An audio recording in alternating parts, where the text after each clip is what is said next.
Hello everyone, मैं दीपांशन paramedical विज्ञान में आप सभी का स्वागत करता हूं। स्टूडेंट्स, आज हम समझने वाले हैं न्यूक्लिक एसिड्स के बारे में। न्यूक्लिक एसिड के बारे में हम आज के लेक्चर में बायोकेमिस्ट्री के अंदर पूरा समझ लेंगे। आपका न्यूक्लिक एसिड क्या होता है, क्या फंक्शंस होते हैं, आपका adenine, guanine, base pair, backbone कैसे बन रही है, वाटसन क्रिक मॉडल क्या है, चारगाफ रूल, ये सब चीजें हम आज के लेक्चर में अच्छे से देखने वाले हैं। तो देखो, स्टार्ट करेंगे सबसे पहले हम न्यूक्लिक एसिड से।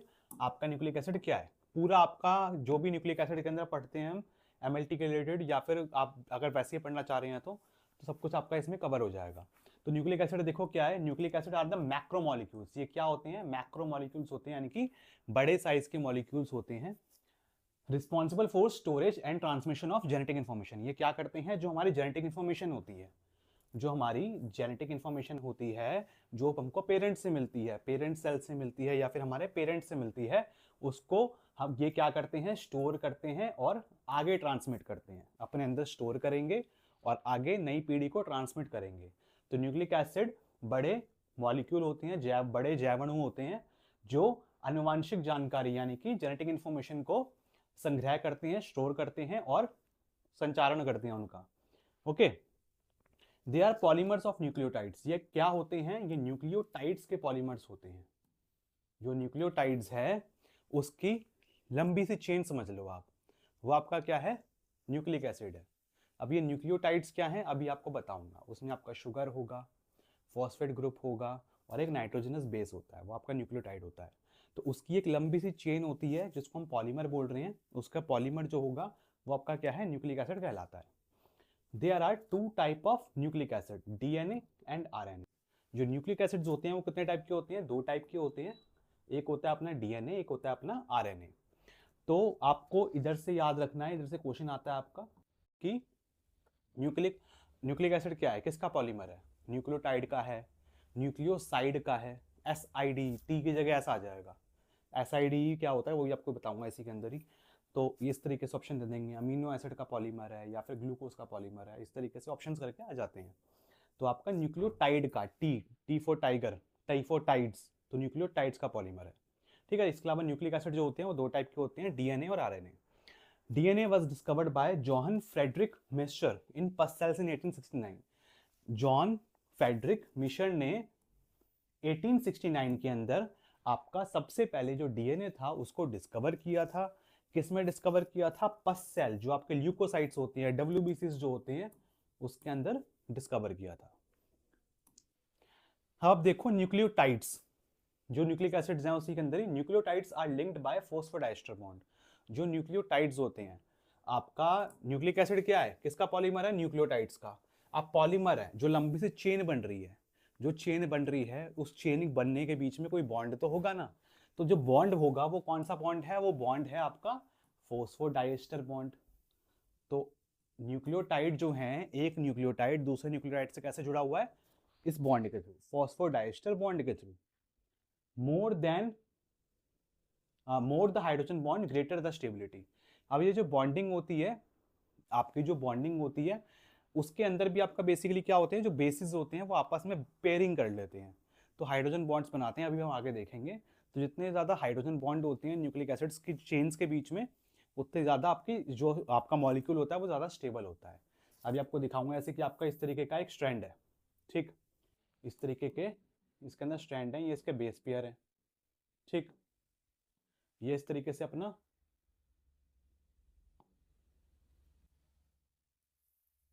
दूसरा स्टैंड आ गया। ठीक है, ये इसके बेस पेयर आ गए। तो ये जो इसके बेस पेयर बाइंड करते हैं ना, इन दोनों के बीच में क्या बनता है? एक बॉन्ड बनता है। आपका कौन सा बॉन्ड होता है? Hydrogen bond. तो ये जितना ज़्यादा होगा ना उतने ज़्यादा ये स्टेबल होगा आपका जो मॉलिक्यूल होगा। तो आगे हम देखेंगे तो आपको और अच्छे समझ में आएगा भी। Chemical composition of nucleic acid. Nucleic acid की केमिकल कंपोजिशन क्या है, मतलब कि न्यूक्लिक एसिड किन किन चीज़ों से मिलकर बना हुआ है। तो इसमें आपका आता है each nucleotide consist of 3 components. तो जितने भी न्यूक्लियोटाइड्स हैं किससे बने हुए हैं? 3 कंपोनेंट से मिलकर बने हुए हैं। अब न्यूक्लियोटाइड बोल लो, न्यूक्लियोटाइड क्या है? आपका लंबी चेन है न्यूक्लिक एसिड। न्यूक्लियोटाइड की लंबी चेन आपकी न्यूक्लिक एसिड कहलाएगी। तो न्यूक्लिक एसिड जो हैं वो किससे बने हुए हैं? आपके इन 3 चीज़ों से मिलकर बने हुए हैं। क्या क्या 3 चीज़ें हैं? नाइट्रोजनस बेस, पेंटोज शुगर और फॉस्फेट ग्रुप। ठीक, तो जो शुगर है वो कौन सी शुगर है? पेंटोज, जिसमें 5 कार्बन वाला स्ट्रक्चर होगा। ठीक, पेंटोज शुगर होगी। और अपना क्या होगा, फॉस्फेट ग्रुप होगा। कहीं कहीं पे आपको फॉस्फोरिक एसिड भी लिखा हुआ देखने को मिल सकता है, लेकिन फॉस्फेट ग्रुप ज़्यादा करेक्ट होता है, क्योंकि फॉस्फोरिक एसिड से ही आपका फॉस्फेट ग्रुप आता है। इसके अलावा नाइट्रोजनस बेस होता है। तो इन सब चीज़ों के बारे में एक एक करके भी देख लेते हैं हम। तो सबसे पहले आप देखो नाइट्रोजनस बेस। तो अपना न्यूक्लिक एसिड जो है वो इन तीनों चीज़ों से मिलकर बना है, तो इन तीनों चीज़ों को एक बार समझ लेते हैं। तो नाइट्रोजनस बेस देखो, nitrogenous base are divided into 2 groups. तो आपका जो नाइट्रोजनस बेसिस होते हैं वो कितने ग्रुप्स में डिवाइडेड हैं, 2 ग्रुप में डिवाइडेड है। पहला है आपका प्यूरिन, क्या है पहला, प्यूरिन, और दूसरा क्या है अपना पिरामिडिन। ठीक है, प्यूरिन और पिरामिडिन। प्यूरिन कैसा होता है, प्यूरिन जो होता है इसमें डबल रिंग होती है। कैसे रिंग होती है, कितनी रिंग होती है, 2 रिंग होती है। ठीक, 2 रिंग, जैसे कि ये प्यूरिन है, ये पिरामिडिन है। प्यूरिन में कितनी रिंग पाई जाती हैं, 1 रिंग। ये कितनी हो गई, ये दूसरी रिंग हो गई। ऐसे ही ये देखो, इसमें कितनी रिंग है, 1 रिंग, ये दूसरी रिंग हो गई। ठीक, प्यूरिन्स में हमेशा हमको 2 रिंग देखने को मिलेंगी। इसमें क्या आता है, इसमें अपना आता है एडेनिन और ग्वानिन। क्या आता है, एडेनिन और ग्वानिन। एडेनिन को हम ए बोलते हैं, ग्वानिन को हम जी से लिखते हैं, डिनोट करते हैं। ठीक, पिरामिडिन जो होता है उसमें सिर्फ सिंगल रिंग प्रेजेंट होती है। तो आपके जो जो आपके पिरामिडिन्स हैं, ये जो पिरामिडिन हैं, पिरामिडिन कितनी है, 3 है, इसमें सिर्फ आपको एक ही रिंग देखने को मिल रही है, ये एक रिंग है। ठीक, जबकि इसमें 2 रिंग्स होती हैं। पिरामिडिन में क्या क्या आता है, इसमें अपना आता है साइटोसिन, जिसको हम सी से डिनोट करते हैं, थाइमिन, जिसको हम टी से डिनोट करते हैं, और यूरेसिल, जिसको हम यू से डिनोट करते हैं।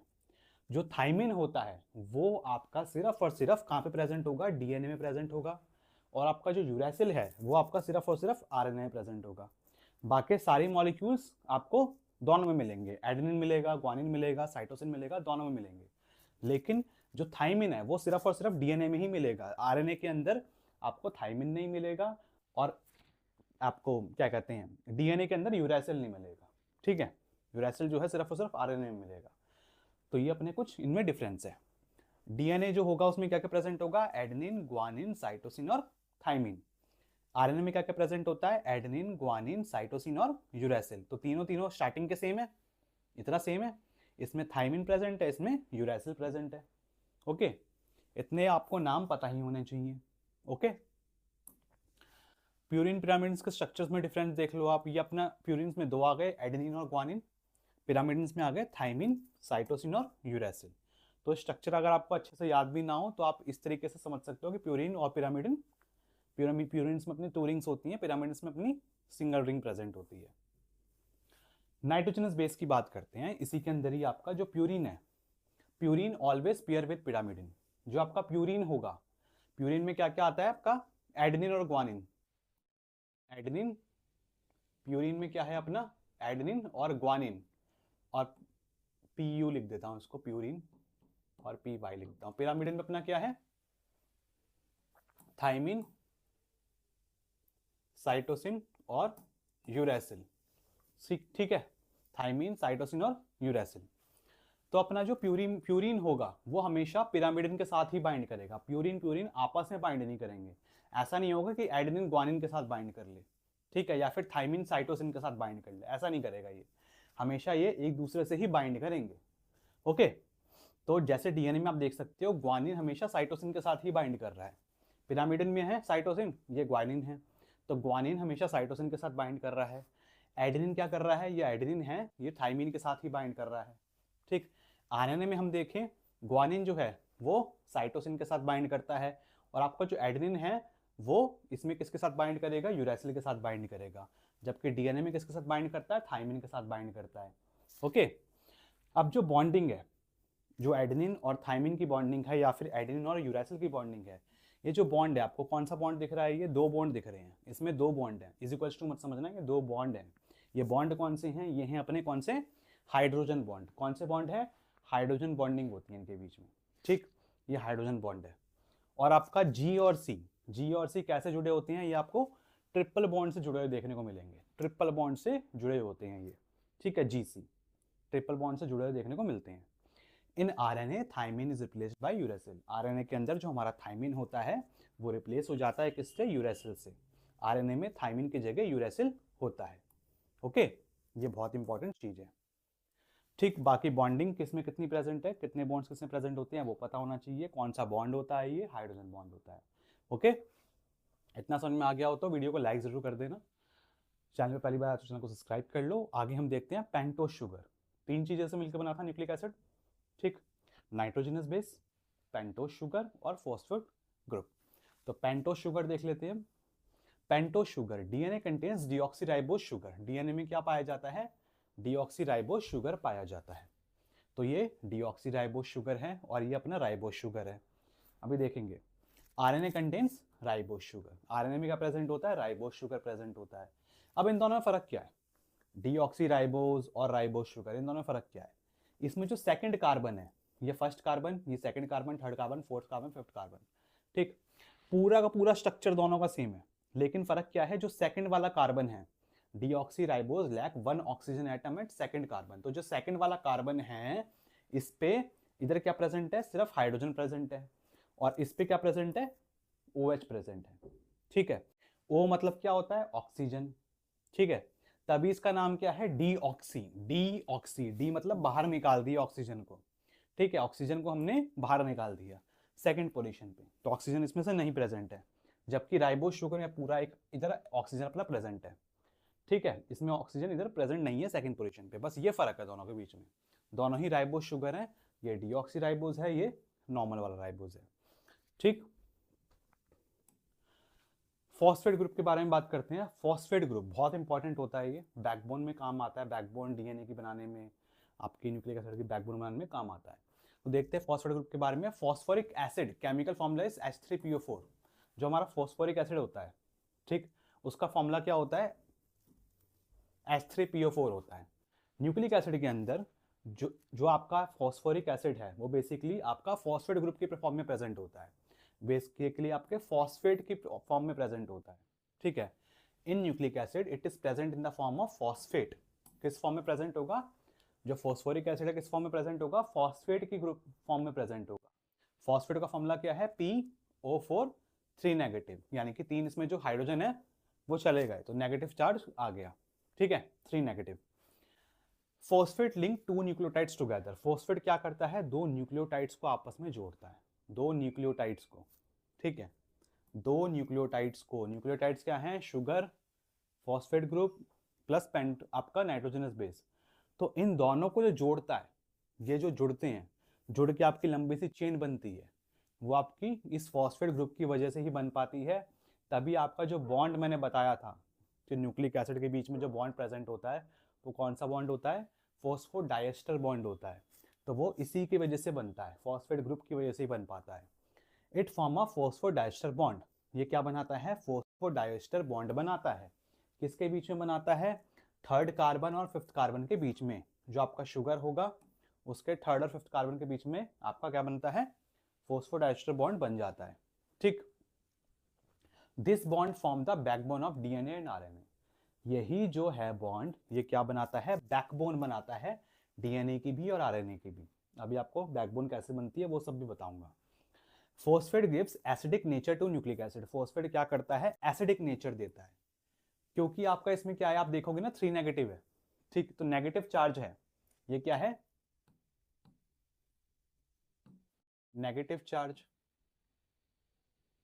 ठीक है, इसी नेगेटिव चार्ज की वजह से क्या होगा, जो आपका न्यूक्लिक एसिड होता है वो कैसा होता है, आपका एसिड, एसिड जो वर्ड आया न्यूक्लिक एसिड, जो एसिडिक नेचर है इसका, वो इसी नेगेटिव चार्ज की वजह से, इसी फॉस्फेट ग्रुप की वजह से है।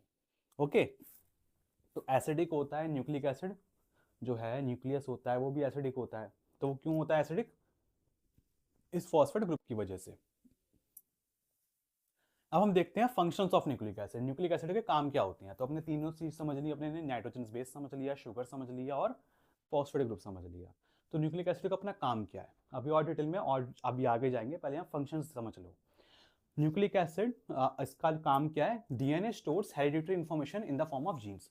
डीएनए क्या करता है, जो आपकी हेरिडिटरी इंफॉर्मेशन होती है, ठीक है, यानी कि वंशानुगत जानकारी जो होती है, उसको क्या करता है, जीन्स की फॉर्म में स्टोर करता है। जीन्स की फॉर्म में क्या करेगा, स्टोर कर लेगा।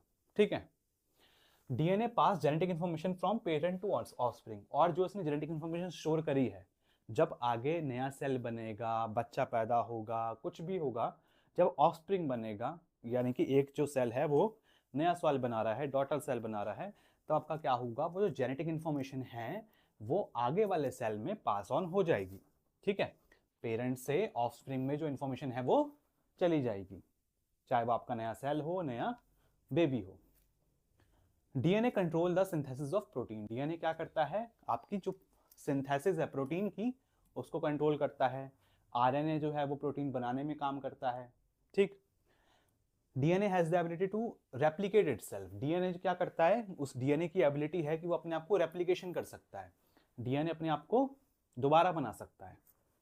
This ensure continuity of life, जिसकी वजह से आपका जो जीवन है वो आगे चलते रहता है। जीवन आपका जो मेन पेरेंट सेल है वो आगे नया डॉटर सेल बनाएगा, फिर पेरेंट सेल की एक टाइम के बाद नष्ट हो जाएगा, फिर जो डॉटर सेल है वो आपका आगे डॉटर सेल बनाएगा।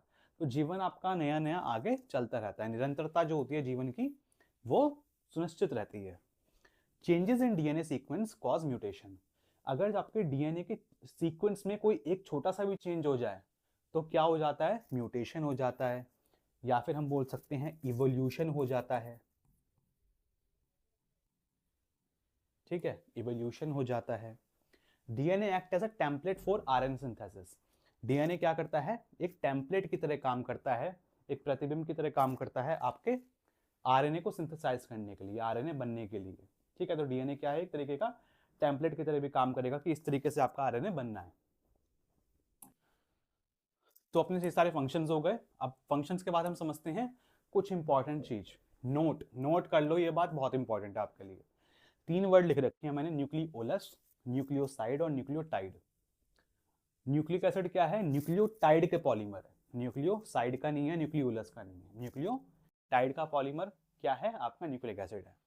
तो न्यूक्लियोलस क्या होता है, न्यूक्लियोलस आपका होता है आरएनए प्लस प्रोटीन। ये क्या होगा, अपना न्यूक्लियोलस होगा। सेल बताया था, पढ़ाया था जब, तब भी बता रखा है। न्यूक्लियस कैसे कहेंगे हम, आरएनए और प्रोटीन को जब मिलाते हैं तो आपका न्यूक्लियस कहलाता है। न्यूक्लियोसाइड किसे कहेंगे, अगर आपका शुगर प्रेजेंट है और नाइट्रोजनस बेस प्रेजेंट है तो ये दोनों मिलकर क्या बनाते हैं, अपना न्यूक्लियोसाइड कहलाते हैं, न्यूक्लियोसाइड कहलाते हैं। और न्यूक्लियोटाइड किसको बोलेंगे, sugar plus nitrogenous base plus आपका फॉस्फेट ग्रुप भी जुड़ गया इसके अंदर, तो ये तीनों मिलकर क्या कहलाते हैं, आपका न्यूक्लियोटाइड पूरा बनाते हैं। तो ये अपना फर्क होता है इन तीनों के अंदर। ठीक है, न्यूक्लियोसाइड में, न्यूक्लियोटाइड में और न्यूक्लियोलस में। तो न्यूक्लियोसाइड में आपका क्या प्रेजेंट नहीं होता, फॉस्फेट जो ग्रुप है वो इसमें प्रेजेंट नहीं होता है। ओके, न्यूक्लियोसाइड के अंदर, तभी आपका जो न्यूक्लिक एसिड है वो न्यूक्लियोटाइड का पॉलीमर कहलाया जाता है। अब अगर आपको वीडियो अच्छी लग रही हो, समझ में आ रहा हो, तो मैं आपको बता देता हूँ, ऐप पे हमारी क्लासेस भी चलती हैं, एमएलटी की फर्स्ट ईयर के भी क्लासेस चल रही हैं, लाइव क्लासेस, जिसमें हम आपका लाइव लेक्चर्स लेते हैं। जो आपके लाइव लेक्चर लिए जाते हैं वो आपके रिकॉर्डेड फॉर्म में आपको मिलते हैं, पूरे साल भर में आप जब मर्जी देख सकते हैं। 15 महीने का अपना कोर्स है, अगर आप चाहें तो इसमें इनरोल कर सकते हैं। पूरी आपकी एमएलटी की फर्स्ट ईयर की पूरी तैयारी इसमें कराई जा रही है आपको। ओके, दोनों भाषा में आपको पढ़ाया जाता है। आगे चलते हैं हम सेंट्रल डोगमा की तरफ। तो सेंट्रल डोगमा देखो, central dogma explain the flow of genetic information inside a cell. Central dogma आपको समझाऊं मैं, जो आपका जेनेटिक इन्फॉर्मेशन है, जो जेनेटिक इन्फॉर्मेशन है, डीएनए आरएनए कैसे कैसे बनना है, कैसे इन्फॉर्मेशन आगे स्टोर होनी है, ठीक, कैसे जानी है आगे, तो उसके बारे में बताता है आपका सेंट्रल डोगमा। ठीक, ये आपका सेंट्रल डोगमा का स्ट्रक्चर है, आपने शायद से 12th में पढ़ा होगा, 11th-12th में, तो इसको हम समझेंगे अभी।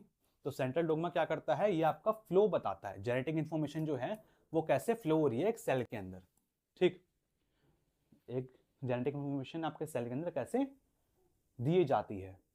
It describe how a DNA form RNA and RNA form protein. ये क्या बताता है कि आपका ये जो डीएनए है, ये डीएनए है, ये किस तरीके से आपका आरएनए बनाएगा और आरएनए आपका किस तरीके से प्रोटीन बनाएगा।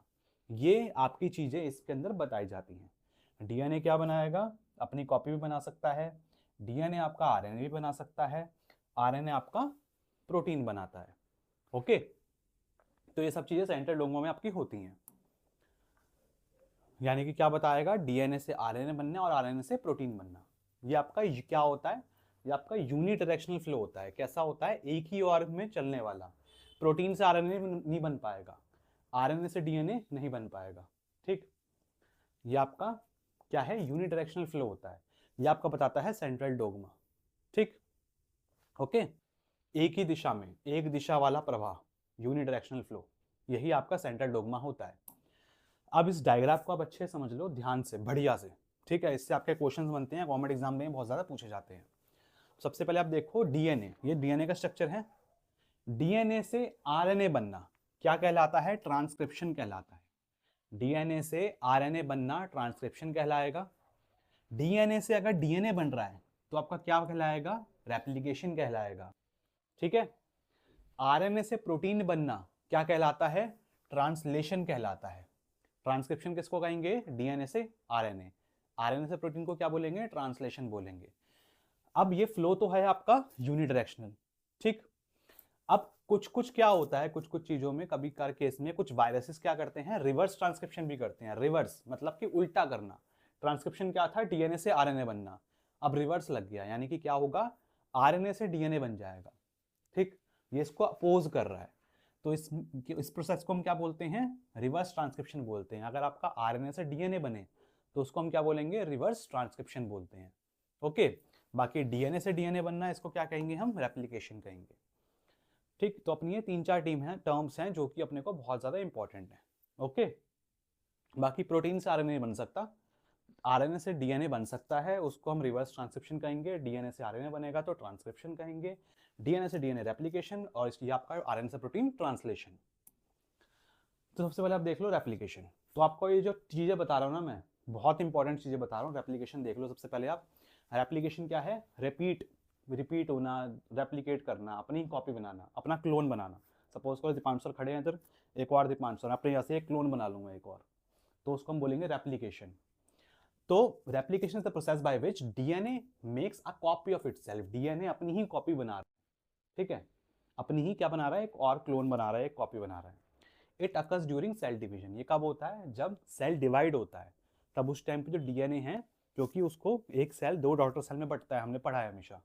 ठीक, तो जब वो अपना जेनेटिक इन्फॉर्मेशन ट्रांसफर कर रहा है तो वो कॉपी बना के ट्रांसफर कर देता है दोनों के दोनों सेल्स के अंदर। तो सेल डिवीजन के दौरान ये होता है। एंजाइम इन्वॉल्व, इसमें जो एंजाइम इन्वॉल्व होता है वो कौन सा एंजाइम होता है, डीएनए पॉलीमरेज। क्या होगा, डीएनए पॉलीमरेज। पॉलीमराइजेशन हो रहा है, लंबी सी चेन बन रही है, पॉलीमराइजेशन हो रहा है। ठीक है, डीएनए बन रहा है तो डीएनए पॉलीमरेज। ओके, पर्पस क्या है इसका, to pass genetic information to daughter cell, कि आपकी जो जेनेटिक इन्फॉर्मेशन है वो नए जो बच्चे सेल बन रहे हैं, ऑफस्प्रिंग बन रहे हैं, उनमें जेनेटिक इन्फॉर्मेशन ट्रांसफर हो जाए। ये काम होता है रेप्लिकेशन का। एंजाइम याद रखना मस्ट इंपॉर्टेंट है। ठीक, देन आप देखो इसके बाद ट्रांसक्रिप्शन। ट्रांसक्रिप्शन क्या होता है, transcription is the process of formation of RNA from DNA. DNA से आपका आरएनए बनना क्या कहलाता है, ट्रांसक्रिप्शन कहलाता है। ठीक है, DNA act as a template, इसमें जो डीएनए है एक टेम्पलेट की तरह काम करता है कि इस तरीके से बनना है। एंजाइम्स इन्वॉल्व्ड आरएनए पॉलीमरेज, इसमें जो एंजाइम जो होगा, एंजाइम कौन सा होगा, क्योंकि आरएनए बन रहा है तो आरएनए पॉलीमरेज, पॉलीमराइजेशन हो रहा है, लंबी सी चेन बन रही है, पॉलीमराइजेशन हो रहा है। डीएनए से डीएनए बन रहा था तब क्या होता, डीएनए पॉलीमरेज। आरएनए बन रहा है तो आरएनए पॉलीमरेज, पॉलीमराइजेशन तो पॉलीमरेज। ठीक, प्रोडक्ट फॉर्म एमआरएनए। इस टाइम पे जो आरएनए बनता है वो कौन सा आरएनए बनता है, तो क्वेश्चन इस तरीके से पूछ लेते हैं आपको डिटेल में कि डीएनए से जो आरएनए बना, अब आरएनए जो है वो भी आपके अलग अलग टाइप के होते हैं, तो ये जो आरएनए बन रहा है वो कौन सा आरएनए होता है, वो हमेशा आपका कौन सा आरएनए होगा, वो आपका होगा मैसेंजर आरएनए। ओके, ये कौन सा आरएनए है, ये अपना मैसेंजर आरएनए बनता है। तो इस टाइम पे कौन सा आरएनए बनेगा, मैसेंजर आरएनए बनेगा। आरएनए के भी अपने और टाइप्स होते हैं, वो हम देख लेंगे आगे। तीसरा अपना क्या है, ट्रांसलेशन। ट्रांसलेशन क्या होता है, translation is the process of protein synthesis from messenger RNA. ये एक ऐसा प्रोसेस है जिसमें आपका जो प्रोटीन है वो सिंथेसाइज हो रहा है। प्रोटीन आपका बनता है, किससे प्रोटीन बनेगा, मैसेंजर आरएनए से आपका प्रोटीन बनेगा। ठीक है, इस प्रोटीन बनने के प्रोसेस को हम क्या बोलते हैं, ट्रांसलेशन कहते हैं। इट अकर्स इन राइबोसोम्स, ये कहाँ पे होता है, राइबोसोम्स के अंदर होता है। राइबोसोम्स कहाँ प्रेजेंट होते हैं, साइटोप्लाज्म में प्रेजेंट होते हैं। ट्रांसफर आरएनए ये अलग टाइप है, आरएनए का ही एक और टाइप है। जैसे एमआरएनए था, अभी हमने देखा था, टीआरएनए होता है, आरआरएनए होता है, टी स्मॉल स्मॉल छोटा टी लगाएंगे, आरएनए कैप्स में लिखेंगे। टी मतलब क्या होता है, ट्रांसफर आरएनए। ये क्या करेगा, ट्रांसफर करने का काम करता है। ट्रांसफर करेगा, किसको ट्रांसफर करेगा, it brings amino acid to ribosome. जो आपके प्रोटीन है, जो आपका प्रोटीन बन रहा है, प्रोटीन किससे बने होते हैं, मैंने आपको पढ़ा रखा है बायोकेमिस्ट्री के अंदर, प्रोटीन इज द आपका किससे बने हुए हैं, are made up of amino acid. ठीक, तो अमीनो एसिड से मिलकर बना है, तो अमीनो एसिड जो है उसको तो राइबोसोम तक पहुंचाना पड़ेगा ना, तो उसको कौन पहुंचाएगा, वो आपका ट्रांसफर आरएनए पहुंचाएगा, ट्रांसफर करेगा, तभी इसका नाम ट्रांसफर आरएनए रखा हुआ है। फिर आपका आरआरएनए यानी कि राइबोसोमल आरएनए। ठीक, तो राइबोसोमल आरएनए क्या करता है, स्ट्रक्चरल पार्ट बनाता है आपका राइबोसोम का। ठीक है, स्ट्रक्चर बनाने में काम आता है। फाइनल प्रोडक्ट आपका क्या बनता है, प्रोटीन आपका बन जाता है। ठीक है, ट्रांसलेशन के अंदर। एक्सेप्शन टू सेंट्रल डोग्मा, एक एक्सेप्शन क्या था अपना, कि आपका कुछ वायरसेस के अंदर आपका जो आपका डीएनए से आरएनए बनता है, आपका आरएनए से उल्टा हो जाता है, वापस डीएनए बन जाता है। Some viruses show reverse flow of information. कुछ वायरसेस जो होते हैं वो इंफॉर्मेशन को रिवर्स, वैसे आपका सेंट्रल डोग्मा क्या है, यूनिडायरेक्शनल, ये एक ही डायरेक्शन में जेनेटिक इंफॉर्मेशन फ्लो होती है, लेकिन कुछ वायरस उसको उल्टी साइड पे ले जाते हैं, तो इंफॉर्मेशन को रिवर्स फ्लो करवा सकते हैं। जैसे कि आपका ये आरएनए से डीएनए बना देते हैं। ठीक है, इस प्रोसेस को हम क्या बोलते हैं, रिवर्स ट्रांसक्रिप्शन कहते हैं। आरएनए से डीएनए बनना रिवर्स ट्रांसक्रिप्शन, उल्टा हो रहा है, तो इसमें रिवर्स लगा दिया। एंजाइम कौन सा प्रेजेंट होगा इसमें, reverse transcriptase. Must important enzyme है। एंजाइम्स जितने भी आपको बताए अभी मैंने, सबके सब आप याद रखना, एग्जाम्स में बिल्कुल पूछे जाते हैं। एग्जाम्पल क्या है इसका, एचआईवी वायरस। ठीक है, तो रिवर्स ट्रांसक्रिप्टेज एंजाइम्स में प्रेजेंट होता है, तो ये क्या करेगा, आरएनए से डीएनए बना लेता है। ओके, तो बस इतना ही अपना सेंट्रल डोग्मा। अब आप देखो बैकबोन ऑफ डीएनए, डीएनए की बैकबोन क्या है, कैसे बनती है डीएनए की बैकबोन। ठीक है, तो ये आपकी डीएनए की इस तरीके से बैकबोन बनती है। ठीक, तो ये बैकबोन इस तरीके से बनेगी। ये आपकी, ये जो आप देख रहे हो ना, जब भी आप डीएनए का स्ट्रक्चर देखते हो तो आप लाइनें देखते हो और बीच में आपकी डंडिया डंडिया देखते हो। ये जो आप लाइन देख रहे हो ना, ये जो आपकी मेन जो लाइन बनती है,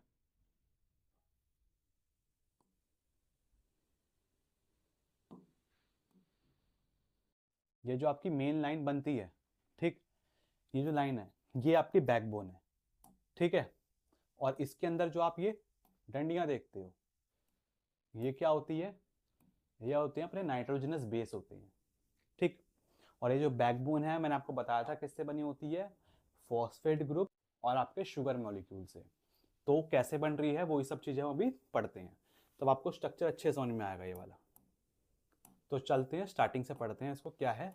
तो देखो, the backbone of DNA are alternating sugar and phosphate molecules. तो बैकबोन जो है डीएनए की या न्यूक्लिक एसिड की आपकी कैसे बनती है, आपकी ऑल्टरनेटिंग यूनिट से बनती है, किसके, शुगर के और फॉस्फेट मॉलिक्यूल्स के। तो जो शुगर है यानी कि पेंटोस शुगर जो है, और आपका जो फॉस्फेट मॉलिक्यूल है, वो क्या कर रहे हैं, मिलके आपका क्या बनाते हैं, बैकबोन बनाते हैं। It is also called sugar phosphate backbone. तो इसको हम क्या बोलते हैं, साथ साथ शुगर फॉस्फेट बैकबोन भी कहते हैं। Phosphate of one nucleotide binds to sugar of next nucleotide. एक न्यूक्लियोटाइड जो है, न्यूक्लियोटाइड की बात हो रही है, न्यूक्लियोटाइड में क्या है आपका, शुगर है, ठीक, पेंटोस शुगर है, आपका फॉस्फेट ग्रुप है, नाइट्रोजनस बेस है। ठीक, तो फॉस्फेट ग्रुप जो है उसका, फॉस्फेट ग्रुप जो है एक न्यूक्लियोटाइड का, वो क्या करेगा, दूसरे न्यूक्लियोटाइड के शुगर मॉलिक्यूल के साथ बाइंड कर लेगा, और वो बाइंड करके क्या बनाएगा, आपकी बैकबोन बना लेगा। ठीक है, ऐसे बहुत सारी बाइंडिंग होके आपका एक पूरी पूरी लंबी सी बैकबोन तैयार हो जाती है। This bond is called phosphodiester bond. और आपका जो बॉन्ड बनता है वो कौन सा बॉन्ड होता है, फोस्फोडाइस्टर बॉन्ड होता है। It form between third OH of one sugar. ये कैसे बनता है, किन किन के बीच में बॉन्ड बनता है, एक शुगर के थर्ड पोजीशन के थर्ड कार्बन के OH ग्रुप के साथ, और दूसरे के फिफ्थ पोजीशन के फॉस्फेट ग्रुप के साथ। ठीक है, दूसरा जो न्यूक्लियोटाइड है उसके फॉस्फेट ग्रुप फिफ्थ कार्बन पे जो प्रेजेंट होगा उसके साथ। ठीक है। तो आपका इन दोनों के बीच में आपका क्या बनता है, बॉन्ड बनता है। कौन सा बॉन्ड बनता है, फॉस्फोडाइस्टर बॉन्ड बनता है। Therefore DNA has 3 prime and 5 prime and. इसी वजह से आप देखोगे जब भी स्ट्रक्चर आप देखते हो डीएनए का, तो इसमें क्या होता है, एक जगह 5 लिखा होगा, इस जगह 3 लिखा होगा, ठीक है, इधर 3 लिखा होगा, इधर 5 लिखा होगा। तो इसके क्या होते हैं, ये एंड्स लिखी होती हैं, 5 प्राइम, इस तरीके से इसको डिनोट करा जाता है, 5 डैश 3 प्राइम, 5 प्राइम 3 प्राइम, इस तरीके से आपके एंड्स बोले जाते हैं। तो इसी वजह से क्या है, वो एंड्स कहां से आए, इन पोजीशन की वजह से आए, इन कार्बन पोजीशन की वजह से आए। Okay, two strands runs in opposite direction. ये जो दो स्ट्रैंड हैं हमेशा आपस में एक दूसरे के अपोजिट होंगे और एंटी पैरेलल होंगे। दो स्ट्रैंड जो हैं, स्ट्रैंड मतलब कि ये अपना हो गया एक स्ट्रैंड, ठीक है, ये एक स्ट्रैंड हो गया, ये अपना हो गया दूसरा स्ट्रैंड। तो ये जो स्ट्रैंड है वो हमेशा एक दूसरे के कैसे होंगे, अपोजिट डायरेक्शन में होंगे। अपोजिट डायरेक्शन में यानी कि अगर ये आपका 5 है इधर, ठीक है, और इसका 3 होगा इधर, तो इसका 3 होगा इधर और इसका 5 होगा इधर। तो इधर 5, इसके सामने 5 होना चाहिए था, ठीक है, लेकिन इसके सामने 5 नहीं है, इसके सामने 3 है, अपोजिट है, ठीक, जबकि इधर 3 है इधर 5 है, तो अपोजिट डायरेक्शन में आपके स्ट्रैंड्स होते हैं। This is called anti parallel nature of DNA, और इसी को हम क्या बोलते हैं, डीएनए का एंटी पैरेलल नेचर भी कहते हैं, ठीक है। एंटी पैरेलल नेचर कहते हैं कि एक दूसरे के ये एंटी पैरेलल, एक तो पैरेलल है और अगेंस्ट है, अपोजिट है। In double helix backbone form outer part. Double helical structure जो होता है डीएनए का, ये कैसा स्ट्रक्चर है, ये डबल हेलिकल स्ट्रक्चर है। अगर मैं इसको नॉर्मल ऐसा बना दूं तो ये क्या हो जाएगा, सिंगल हेलिक्स स्ट्रक्चर हो जाएगा। फॉर एग्जांपल आरएनए का इस तरीके का स्ट्रक्चर होता है, ठीक, तो ये सिंगल हेलिक्स हो गया। ये क्या है, अपना डबल हेलिकल स्ट्रक्चर है। तो डीएनए के अंदर आपका कैसा स्ट्रक्चर होता है, डबल हेलिकल स्ट्रक्चर होता है। ये क्या करता है, जो आपकी आउटर पार्ट है वो क्या बनाता है, बैकबोन बनाता है। Nitrogenous bases are present inside, और आपके जो नाइट्रोजनस बेस होते हैं वो आपके अंदर की साइड पे प्रेजेंट होते हैं। यानी कि ये जो आपकी लाइन लाइन से दिख रही है, ये लाइन किसकी मिलकर बनी हुई है, ये लाइन आपकी बनी हुई है शुगर की और फॉस्फेट की, ठीक है। जो आपका शुगर मॉलिक्यूल है और आपका जो फॉस्फेट है वो आपके ये स्ट्रैंड बनाएंगे, ठीक।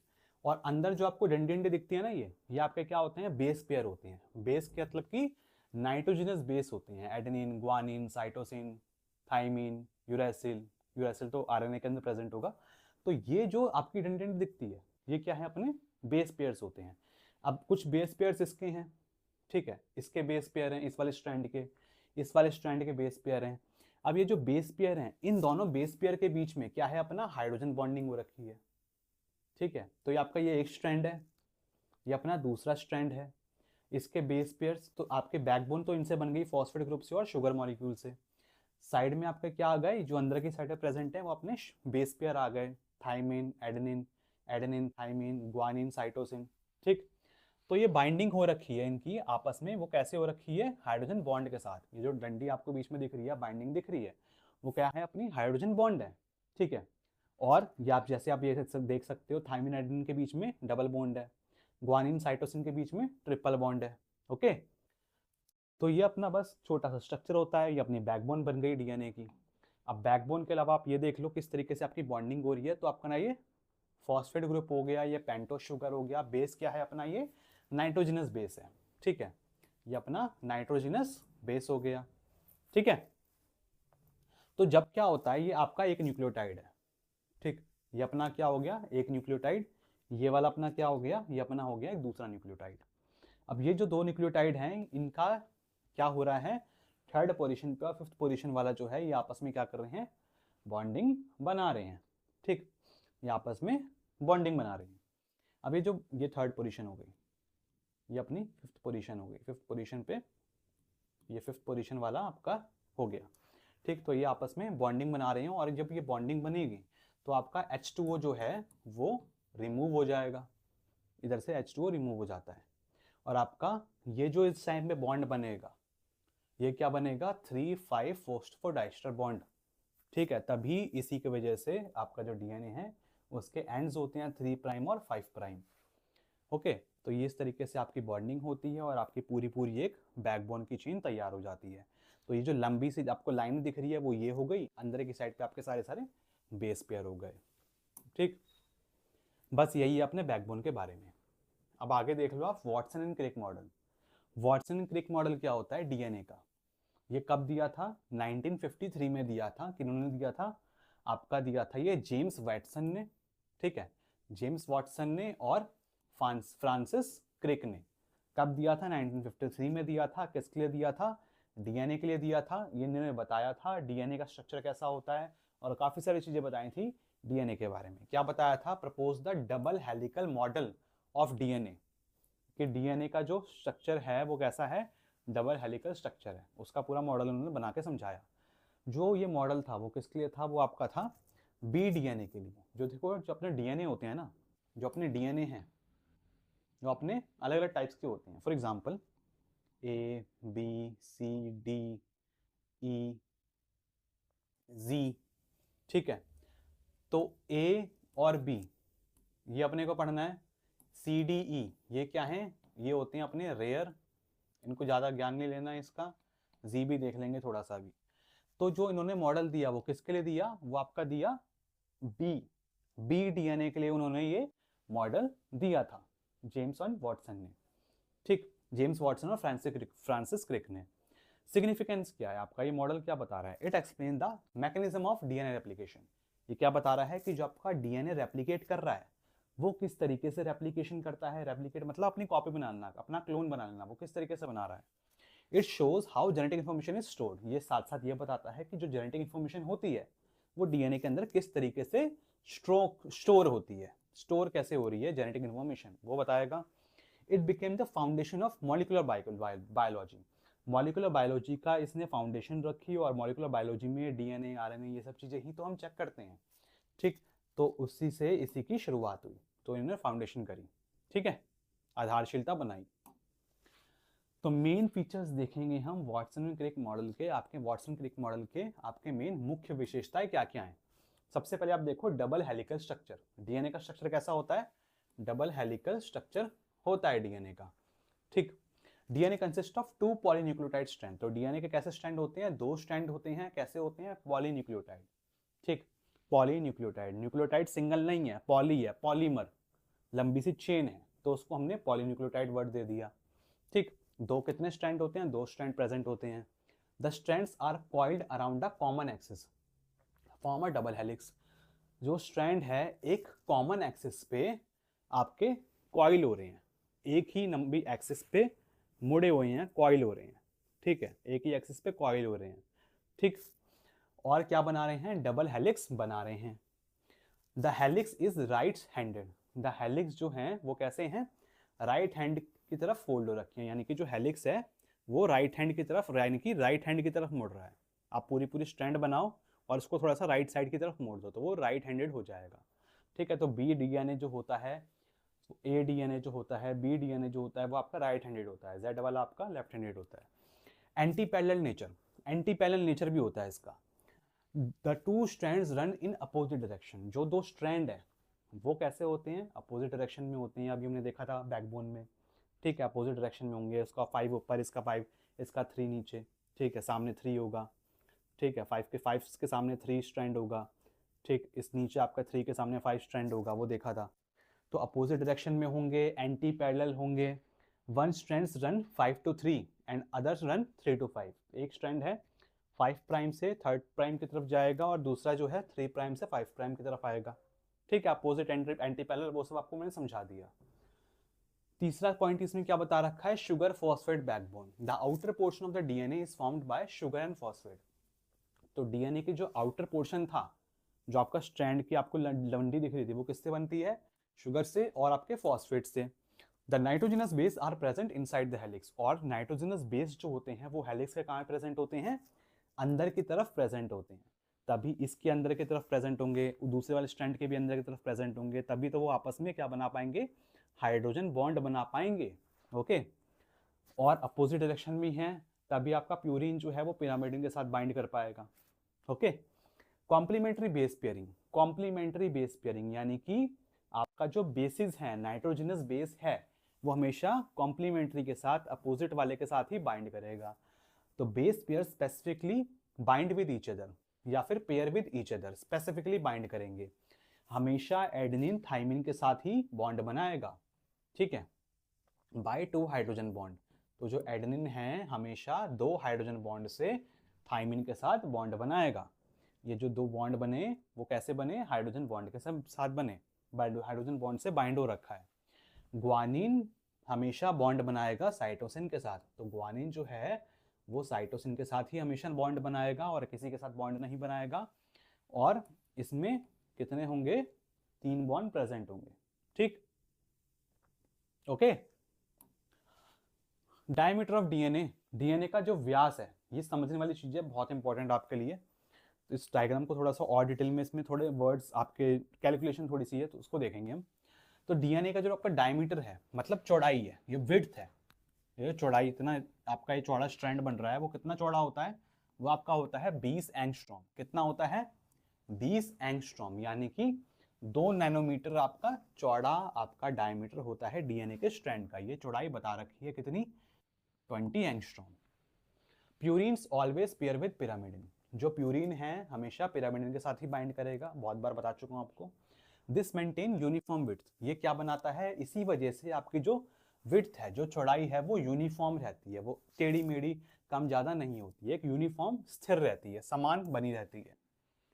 लेंथ एंड टर्न, कुंडली देखेंगे, लंबाई देखेंगे, तो एक कंप्लीट टर्न हेलिक्स का कितने बेस पेयर से बनता है, वो आपका बनता है 10 बेस पेयर से, यानी कि ये आपका एक टर्न कहला गया, ठीक है। ये आपका क्या है, इधर से लेके इधर तक एक टर्न है। ये जो एक टर्न है इधर से लेके इधर तक, ठीक है, और इसका इधर से लेके इधर तक, ये आपकी एक हेलिक्स की एक टर्न हो गई।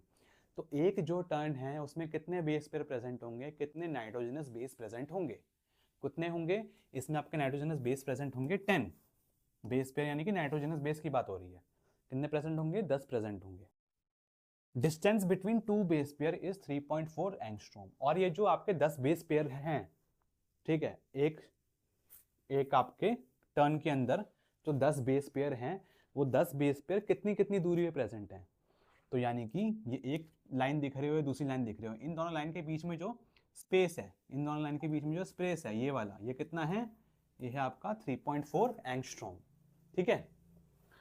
तो लेंथ कितनी हो जाएगी टोटल आपकी एक टर्न की, तो आपका जो एक टर्न है ये, इसकी टोटल लेंथ कितनी हो जाएगी, सिंपल सी कैलकुलेशन है, 3.4 इसका डिस्टेंस है, ठीक है, 3.4 इसका डिस्टेंस है, और ये कितने हैं, 10 हैं, तो 3.4 इंटू में 10, तो आपका क्या हो जाएगा, 34 एंगस्ट्रॉम, ठीक है, 34 एंगस्ट्रॉम, ठीक।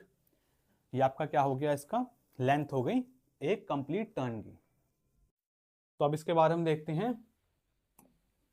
लास्ट पॉइंट इसके अंदर, स्टेबिलिटी ऑफ डीएनए, यानी कि डीएनए की स्थिरता। Hydrogen bond hold the 2 strands together, जो आपके जो हाइड्रोजन बॉन्ड हैं, जो कि 2 नाइट्रोजनस बेस के बीच में बन रहे हैं, ये एक स्ट्रैंड था, ये दूसरा स्ट्रैंड था, इन दोनों स्ट्रैंड के बीच में जो आपका हाइड्रोजन बॉन्ड बन रहा है नाइट्रोजनस बेस के बीच में, यही क्या कर रहा है, ये डीएनए के स्ट्रक्चर को स्टेबल कर रहा है।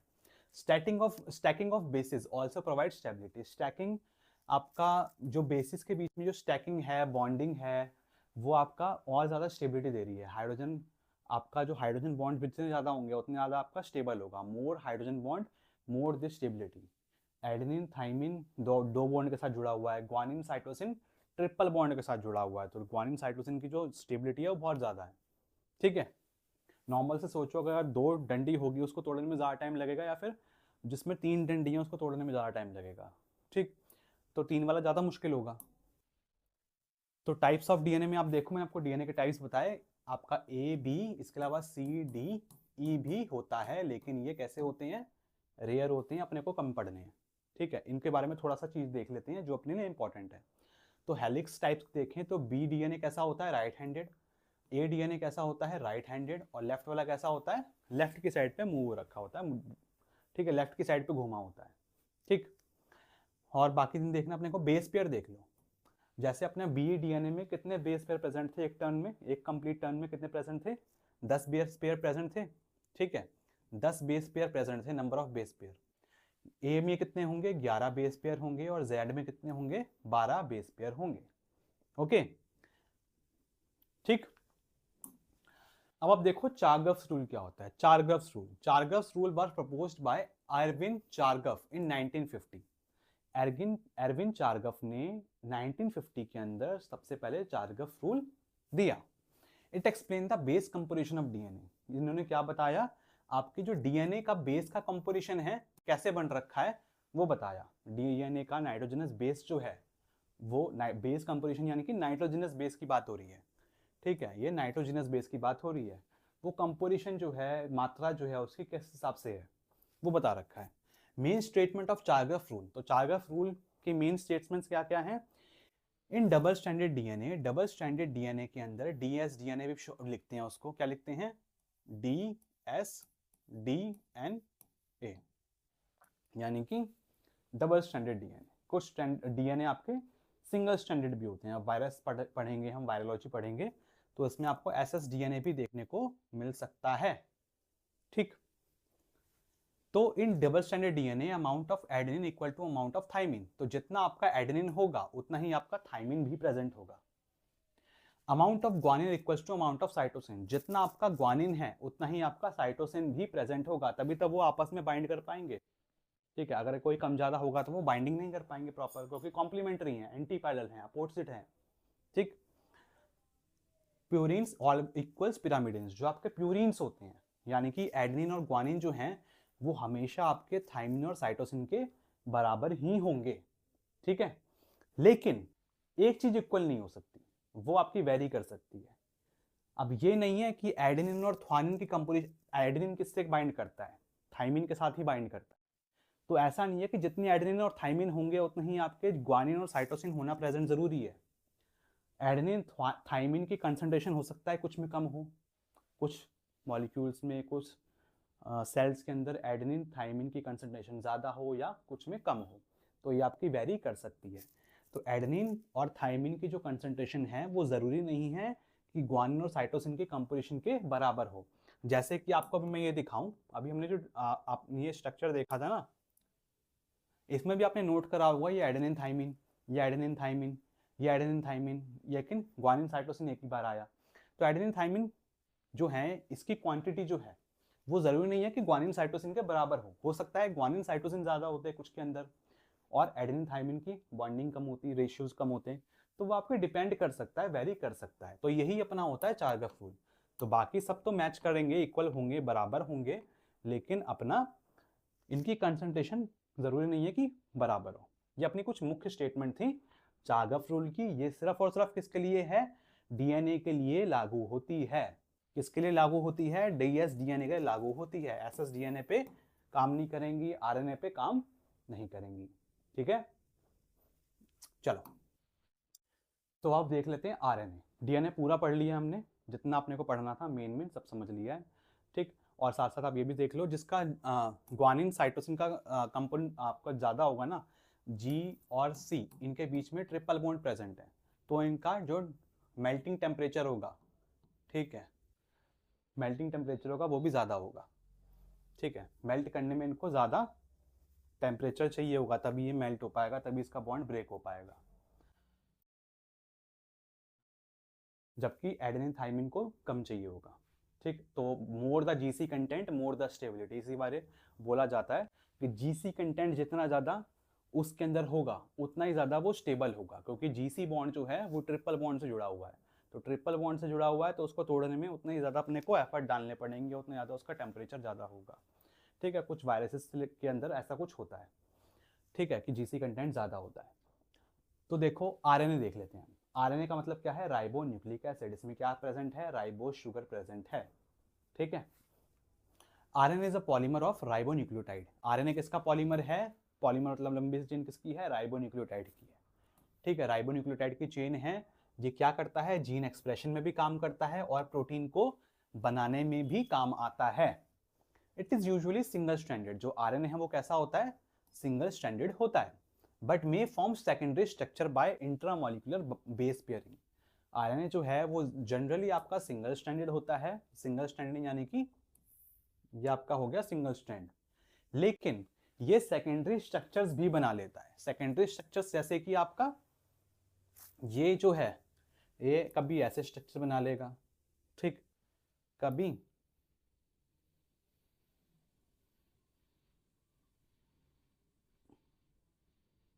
कुछ इस टाइप का स्ट्रक्चर बना लेगा, मतलब अलग अलग स्ट्रक्चर ये बना सकता है।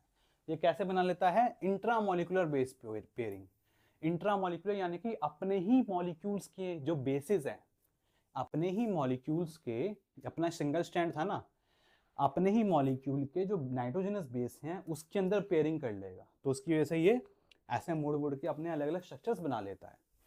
इन सम वायरसेस, कुछ वायरसेस के अंदर RNA act as genetic material. जो आरएनए होता है वही आपका जेनेटिक मटेरियल होता है। हमारा जेनेटिक मटेरियल क्या है? डीएनए मेन, ठीक। आरएनए ये भी है, सेकेंडरी है, लेकिन मेन तो अपना डीएनए ही है, डीएनए से तो आरएनए बना है, ठीक। तो अपने डीएनए ही मेन है। इसमें क्या है, कुछ वायरसेस के अंदर आरएनए भी हो जाता है, ठीक है। तो केमिकल स्ट्रक्चर क्या अपना आरएनए का? आरएनए किससे बना है? आरएनए अपना बना हुआ है राइबोस शुगर से, यानी कि इसमें कौन सी शुगर होगी? डीऑक्सी राइबोस शुगर नहीं है, पेंटोस शुगर जो है वो कौन सी है? राइबोस वाली है। फॉस्फेट ग्रुप प्रेजेंट है और नाइट्रोजनस बेस प्रेजेंट है, ठीक। तो राइबोस शुगर आप देख लो, ribose sugar contain, RNA contain ribose sugar with OH group at second carbon. Second carbon पे क्या है प्रेजेंट होता है? इसमें OH ग्रुप प्रेजेंट होता है। जैसे मैं आपको पहले बताया था डीएनए और आरएनए के बीच में क्या फर्क है, तो सेकंड पोजीशन पे, सेकंड कार्बन पे OH ग्रुप इसमें प्रेजेंट होता है राइबोस शुगर में, जबकि डीऑक्सी राइबोस जो शुगर है उसमें ऑक्सीजन हट जाता है, तभी उसको डी निकला हुआ, ऑक्सीजन निकला हुआ बोला जाता है। नाइट्रोजनस बेस आरएनए के अंदर कौन सा होगा? इसके अंदर होती हैं 4 बेसिस, एडेनिन, गुआनिन, साइटोसिन और यूरेसिल।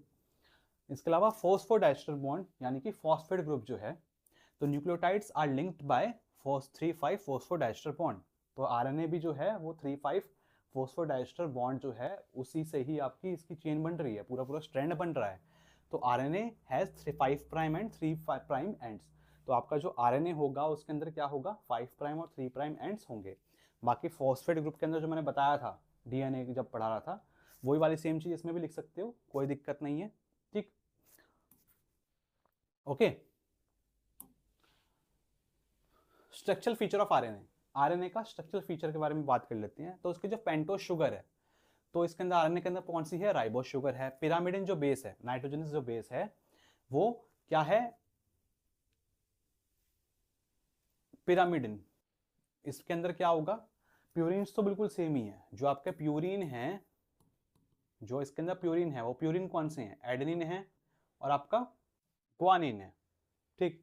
ये तो पिरामिडिन तो सेम ही रहेगा जैसे डीएनए में था, लेकिन इसमें जो पिरामिडिन बेस है वो इसमें यूरेसिल होगा, थाइमिन नहीं होगा, ठीक है। थाइमिन नहीं होगा, इसमें यूरेसिल पाया जाएगा। तो इसमें यूरेसिल, जो आपका जो एडेनिन है वो किसके साथ बाइंड करेगा? आपका डबल बॉन्ड के साथ, यूरेसिल के साथ, ठीक। और ग्वानिन आपका ट्रिपल बॉन्ड के साथ, साइटोसिन के साथ ही बाइंड करेगा।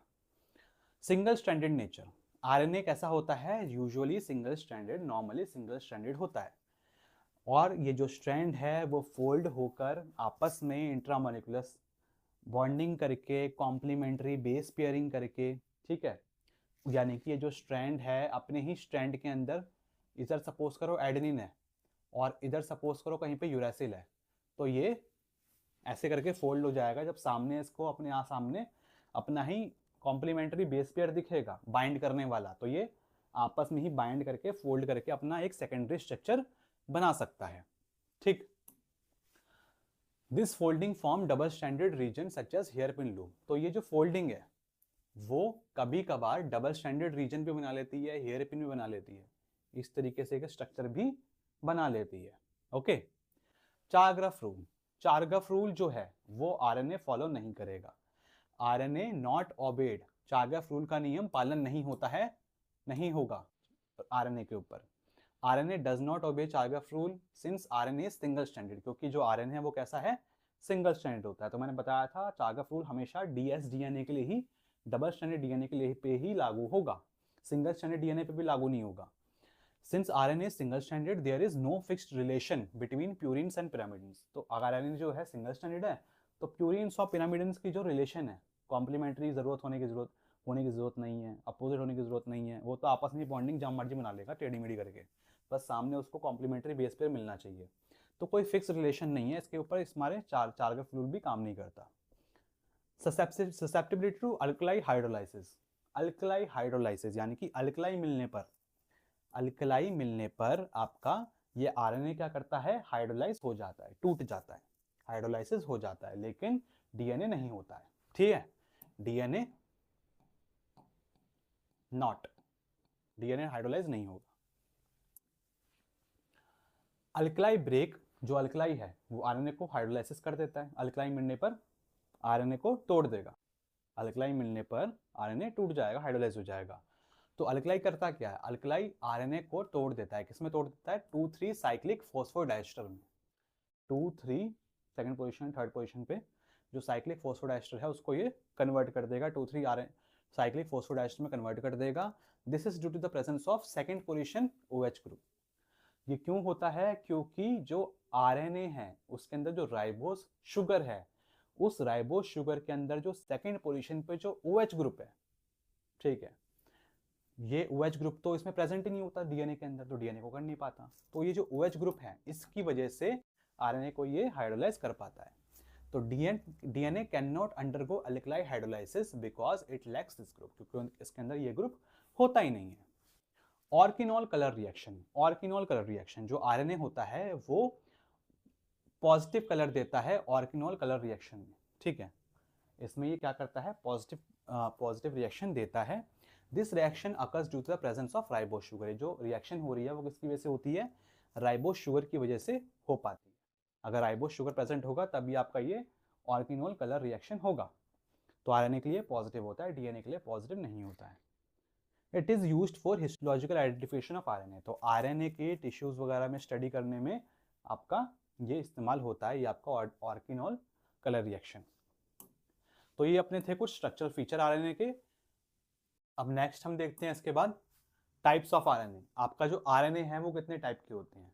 आरएनए जो होते हैं बेसिकली हमारे 3 टाइप के होते हैं, 3 मेजर टाइप के होते हैं, कुछ माइनर टाइप्स भी होते हैं, वो भी आपको बताऊंगा अभी अदर टाइप्स में। तो जो 3 हैं वो 3 मेन है। कौन कौन से हैं 3, मैसेंजर आरएनए जिसको हम क्या लिखते हैं mRNA, ट्रांसफर आरएनए जिसको हम लिखते हैं tRNA, और राइबोसोमल आरएनए जिसको हम क्या लिखते हैं rRNA। mRNA कितना होता है 5 से 10%, tRNA कितना होता है हमारी बॉडी के अंदर सेल के अंदर 10 से 20%, और rRNA कितना होता है 50 से 80%। ओके, तो सबसे पहले आप देखो मैसेंजर आरएनए। मैसेंजर आरएनए क्या करता है, ये कैरी करता है जेनेटिक इंफॉर्मेशन को डीएनए से राइबोसोम तक।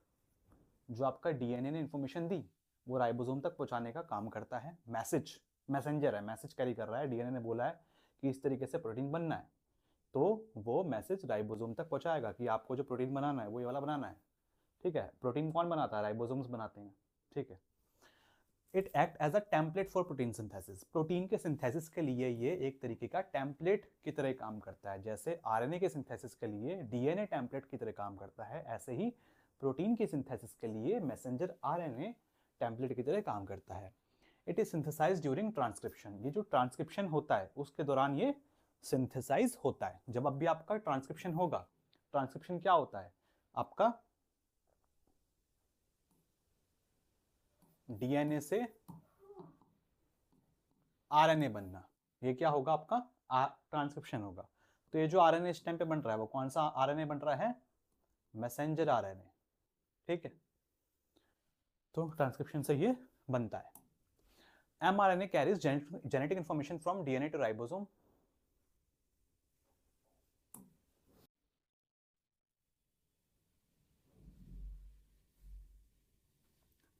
इसके अलावा आप देखो एंजाइम इन्वॉल्व। इसमें जो एंजाइम इन्वॉल्व हो रखा है वो कौन सा एंजाइम है, आपका आरएनए पॉलीमरेज। ठीक है, जो आपका एंजाइम है, ट्रांसक्रिप्शन जब हो रहा है डीएनए से आरएनए बन रहा है, तो उस टाइम पे जो एंजाइम कौन सा इन्वॉल्व हो रहा है, आरएनए पॉलीमरेज हो रहा है। It determine the sequence of amino acid in protein. साथ साथ अमीनो एसिड किस सीक्वेंस में लगेंगे वो आपका बताएगा। ठीक है, वो डिटरमाइन करेगा कि कौन सा अमीनो एसिड कहाँ पे लगना है। Three nucleotides form a codon, 3 nucleotide मिलकर एक कोडोन बनाते हैं। जैसे आप ये देख सकते हो, ये एक स्ट्रैंड दे रखा है आरएनए का। इसमें आप देखोगे GCU, ये कोडोन एक हो गई, ACG ये एक कोडोन हो गई, GAG ये एक कोडोन हो गई। तो 3 स्ट्रैंड जो हैं या 3 आपके न्यूक्लियोटाइड बोल लो, वो मिलके क्या बना रहे हैं, आपका एक कोडोन बनाते हैं। ठीक, अब जैसे आप ये देख सकते हो कोडोन का चार्ट लगा रखा है मैंने, UCAG UCAG, तो UUU UUC, फिर UUA UUG। तो इस तरीके से आपके अलग अलग सीक्वेंस चलते रहते हैं। अब इसमें ना आपको 3 मिलते हैं स्टॉप कोडोन, स्टॉप कोडोन और स्टॉप कोडोन, ये UAA UAG और UGA। UAA UGAG और UGA ये क्या है, तीनों के तीनों स्टॉप कोडोन्स होते हैं। स्टॉप कोडोन क्या है, ये क्या होता है, स्टॉप कोडोन क्या होता है? Stop codon special triplet sequence, special तरीके का ट्रिपलेट सीक्वेंस होता है जो कि सिग्नल करता है कि टर्मिनेट कर दो आप प्रोटीन बनाना, प्रोटीन बनाना आप रोक दो। टर्मिनेट द ट्रांसलेशन, ट्रांसलेशन क्या है, आपका प्रोटीन बनना, मैसेंजर आरएनए से प्रोटीन बनना। तो ट्रांसलेशन को ये क्या कर देगा, टर्मिनेट करवा देगा। ट्रांसलेशन को ये संकेत देगा कि आपको उसको रोक दो, समाप्त कर दो, causing the ribosome to release the completed protein chain. और जिससे क्या होगा, राइबोसोम से आपकी जो प्रोटीन की चेन बनी है, जितनी भी अब तक बनी होगी, क्योंकि स्टॉपिंग तो इधर जाके हो रही है ना, ये सिग्नल दे रहे हैं स्टॉप के लिए, बाकी सब तो अपना प्रोटीन सिंथेसिस करवा ही रहे हैं, तो जितनी आपकी बनी होगी तब तक वो उसको वो रिलीज करवा देगा। ठीक है, तो ये अपने स्टॉपिंग कोडोन्स होते हैं, इनको तीनों के नाम याद रखना, UAA UGA और UAG। अब नेक्स्ट हम देखते हैं इसके बाद ट्रांसफर आरएनए। ट्रांसफर आरएनए को हम कैसे लिखते हैं, tRNA, small t RNA। Transfer RNA क्या करता है, स्पेसिफिक अमीनो एसिड को राइबोसोम तक ट्रांसफर करता है। कि आपका अमीनो एसिड जो है वो काफी सारे टाइप के होते हैं, आपको सब समझा रखा है मैंने। तो जो अमीनो एसिड है उसको ये क्या करेगा, ट्रांसफर करने का काम करेगा। मेन इसका काम क्या है, ट्रांसफर करना, लेके जाना। अमीनो एसिड को कहाँ पे लेके जाएगा, राइबोसोम्स तक लेके जाएगा। It is the smallest RNA molecule, तीनों ही आरएनए में सबसे छोटा आरएनए कौन सा होता है, ट्रांसफर आरएनए होता है। It ensure correct amino acid incorporation, ये इंश्योर करता है कि आपका सही अमीनो एसिड आपका जुड़े, ये सुनिश्चित करेगा, इंश्योर करेगा कि सही जगह पे आपका सही अमीनो एसिड जुड़ना चाहिए। अगर एक भी अमीनो एसिड गलत हो गया, टेढ़ा मेढ़ा हो गया, तो आपको पेशेंट को डिसीज हो सकती है। ठीक है, इट प्लेज की रोल इन ट्रांसलेशन, साथ साथ ये क्या करता है, ट्रांसलेशन में बहुत इंपॉर्टेंट रोल प्ले करता है। ट्रांसलेशन यानी कि आरएनए से प्रोटीन बनने में बहुत इंपॉर्टेंट रोल प्ले कर रहा है, क्योंकि ट्रांसफर ही कर रहा है अमीनो एसिड को ये। tRNA has clover leaf secondary structure. tRNA जो होता है इसका स्ट्रक्चर कैसा होता है, क्लोवर लीफ स्ट्रक्चर होता है। ठीक है, तो क्लोवर लीफ स्ट्रक्चर तीन ऑप्शन दे देंगे, किसका होता है, mRNA का, tRNA का, rRNA का, या फिर और भी टाइप के अदर टाइप ऑफ आरएनए होते हैं उसका। तो बताओ कौन सा होता है। तो क्लोवर लीफ किसका होता है, स्ट्रक्चर tRNA का होता है। इस तरीके की ही आपकी क्या होती है, क्लोवर लीफ होती है। ठीक है, एक पत्ती होती है, इसको इस तरीके से इसका स्ट्रक्चर होता है पत्ती का। तो स्ट्रक्चर का आपका tRNA का स्ट्रक्चर होता है। इसमें आपकी एक्सेप्टर आर्म होती है, एक्सेप्टर आर्म होती है, ये आपकी डी आर्म हो गई, ये वेरिएबल आर्म हो गई, ये एंटीकोडोन आर्म हो गई, ये सारी आर्म्स इसमें होती हैं। ठीक, अब देखो इसके बाद ribosomal RNA, rRNA। rRNA form structural and functional part of ribosome. rRNA क्या करता है, स्ट्रक्चरल और फंक्शनल पार्ट बनाता है राइबोसोम्स का। It is synthesized in nucleolus, ये कहाँ पे प्रेजेंट होता है, न्यूक्लियोलस के अंदर प्रेजेंट होता है, न्यूक्लियोलस के अंदर सिंथेसाइज होता है। इट हैज कैटालाइटिक एक्टिविटी, इसके क्या है, कैटालाइटिक एक्टिविटी है। कैटालाइटिक एक्टिविटी यानी कि रिएक्शंस वगैरह करवाएगा ये। ठीक है, पेप्टाइडल ट्रांसफरेजेस ये एंजाइम है, ये इस तरीके से काम करता है ये। ठीक, तो कैटालाइसिस करवाएगा, रिएक्शंस वगैरह कराने में ये काम आता है राइबोसोमल आरएनए। ठीक है, ताकि आपका प्रोटीन बन पाए। तो ये अपना राइबोसोमल आरएनए होता है, ये क्या करता है, राइबोसोम्स के अंदर आपका प्रोटीन बनाने में काम करेगा। ठीक है, स्ट्रक्चर फंक्शनल पार्ट होता है आपका राइबोसोम का, यानी कि आपका स्ट्रक्चर ही बनाएगा, काम भी करवाएगा राइबोसोम्स को। अदर टाइप ऑफ आरएनए, अब आरएनए के हम और टाइप्स देख लेते हैं। जैसे कि आपका सबसे पहले आप देखो एचएनआरएनए। एचएनआरएनए यानी कि प्री मैसेंजर आरएनए भी बोलते हैं इसको हम। जब हमारा डीएनए से आरएनए बनता है, ट्रांसक्रिप्शन जब होता है, तब उस टाइम पे मैसेंजर आरएनए बनता है। लेकिन मैसेंजर आरएनए बनने से पहले एक जस्ट स्टेज पहले कौन सी होती है आपकी, HNRNA की स्टेज होती है। तो mRNA से पहली वाली स्टेज, तभी इसको बोल दिया प्री। तो primary transcription form during transcription. तो सबसे पहला जो ट्रांसक्रिप्ट बनता है ट्रांसक्रिप्शन के दौरान, तो वो आपका क्या होता है, HNRNA होता है। उसी के बाद आपका मैसेंजर RNA बनता है। कहाँ पे होगा, न्यूक्लियस के अंदर होगा। SNRNA, SN मतलब कि it is involve in splicing of pre mRNA। जो आपका प्री mRNA है उसको स्प्लाइस करवाने में आपका ये काम आता है SNRNA। SNORNA processing and modification of RNA। ठीक है, rRNA जो है, जो राइबोसोमल RNA है, उसको प्रोसेस करना, उसको मॉडिफाई करना कि किस तरीके से आपकी सीक्वेंसिंग होनी है, प्रोटीन किस तरीके से बनना है, वो सब करवाने का ये काम करता है SNORNA। ठीक, ये कहाँ पे होगा, न्यूक्लियोलस के अंदर काम करेगा, ये उसके अंदर प्रेजेंट होगा। MIRNA, MI मैसेंजर नहीं है, MIR आ रखा है इसमें। ठीक है, तो MI का मतलब क्या है, regulate gene expression by blocking translation. ये क्या करता है, ट्रांसलेशन को ब्लॉक कर देता है। ठीक है, ट्रांसलेशन को ये रोक देगा, ब्लॉक कर देगा, प्रोटीन सिंथेसिस को बंद करवा देगा, और जीन एक्सप्रेशन को इस तरीके से ये रेगुलेट करता है। ठीक, ये कहाँ पे होगा, साइटोप्लाज्म के अंदर होगा। फिर आपका आता है SIRNA। SIRNA क्या होता है, cause degradation of specific messenger RNA। जो आपका मैसेंजर RNA है उसको डिग्रेड करा देगा, तोड़ देगा, डिग्रेड करा देगा। इसको हम जीन साइलेंसिंग के नाम से भी जानते हैं। ठीक है, जीन को काम नहीं करने देगा, अपना एक्सप्रेशन नहीं करने देगा जीन को। ठीक है, डिग्रेडेशन करवा देगा मैसेंजर RNA की, स्पेसिफिक मैसेंजर RNA की, तभी आपका ये एस वर्ड आ रखा है। फिर PIRNA, PI क्या करता है, ट्रांसपोजोन्स जो होते हैं उसको कंट्रोल करता है। ट्रांसपोजोन्स बेसिकली ये ट्रांसपोर्ट करने का ही काम करते हैं।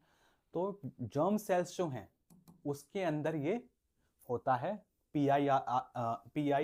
PIRNA, जर्म सेल्स के अंदर आपका ये पाया जाता है। ठीक, और ये क्या करता है, ट्रांसपोजोन्स जो होते हैं उनको कंट्रोल करता है जर्म सेल्स के अंदर। SCRNA, इसको हम SRPRNA के नाम से भी जानते हैं। तो SCRNA जो होता है ये क्या करता है, direct protein to endoplasmic reticulum. जो आपका प्रोटीन बना उसको एंडोप्लाज्मिक रेटिकुलम की तरफ डायरेक्ट करेगा। ठीक, लेके जाएगा, प्रोटीन को एंडोप्लाज्मिक रेटिकुलम तक पहुंचाता है। ये आपका कहाँ होगा, साइटोप्लाज्म में होगा। देन आपका आता है TMRNA। T नहीं है, ट्रांसफर नहीं है, M भी नहीं है, मैसेंजर भी नहीं है, TM है, मिक्स है। तो रेस्क्यू स्टॉल्ड राइबोसोम्स इन बैक्टीरिया। ये आपका जो होता है ना TMRNA, ये आपका प्रेजेंट होता है प्रोकैरियोट्स के अंदर। ठीक है, प्रोकैरियोट्स में जो आपके बैक्टीरिया हैं उनके अंदर पाया जाता है आपका TMRNA। ठीक है, ये क्या करता है, बैक्टीरिया में रुके हुए जो राइबोसोम्स होते हैं उसको बचाता है। ठीक है, उसको स्टॉल करता है, रेस्क्यू करता है, उनको बचाता है। ठीक, तो ये अपने कुछ अलग टाइप के, अदर टाइप के अपने RNA हो गए। अब आप देखो कैटालाइटिक RNA, ये बहुत इंपॉर्टेंट है। कैटालाइटिक RNA जब आपको एंजाइम बताया था मैंने, तब भी आपको बताया था, तो ये देख लो एक बार। कैटालाइटिक RNA राइबोजाइम्स के नाम से जानते हैं, इसको हम राइबोजाइम्स कहते हैं। ठीक, ribozymes are RNA molecule. Ribozymes क्या होते हैं, RNA मॉलिक्यूल होते हैं जो कि किस तरीके से काम करते हैं, that act as an enzyme, जो कि एंजाइम की तरह काम करेंगे और क्या करेंगे, कैटालाइसिस करेंगे किसी भी बायोकेमिकल रिएक्शन को। तो वो क्या होते हैं, अपने राइबोजाइम्स होते हैं।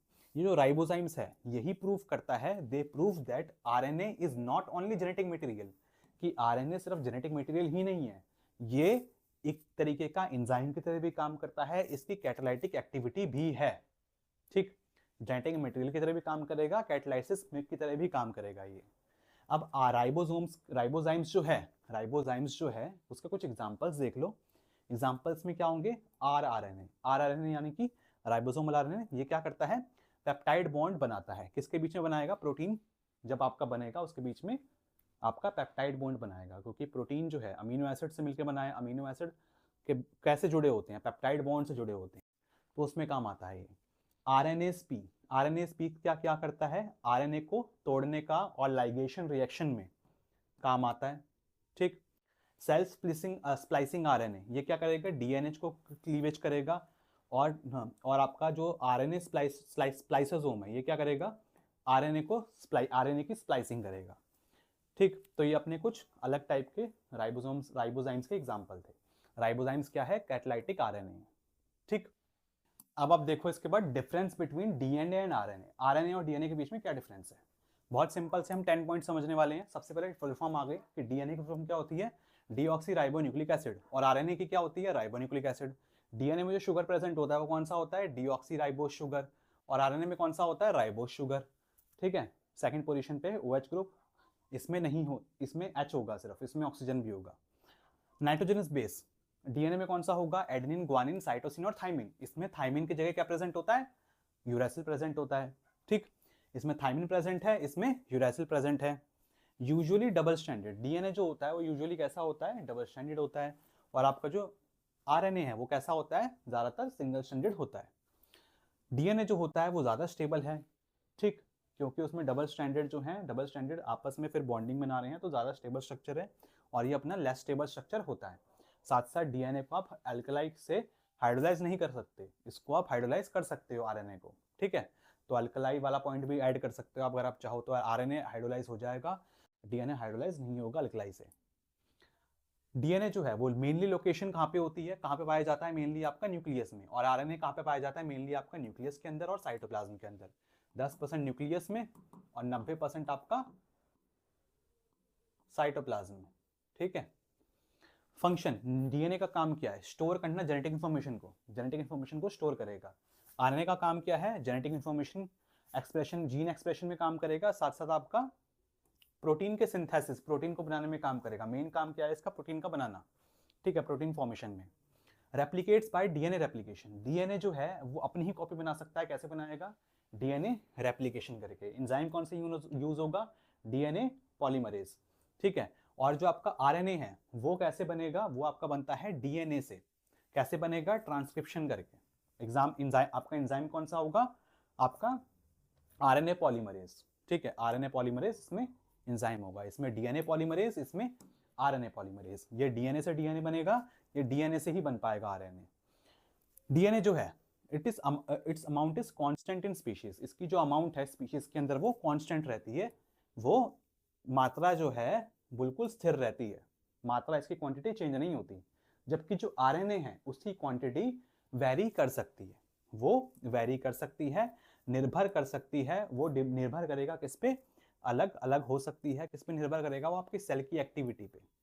कुछ सेल के अंदर आरएनए की जरूरत ज्यादा होगी, कुछ में कम होगी, तो इसकी क्वांटिटी मैटर कर सकती है, इसकी मैटर नहीं करती।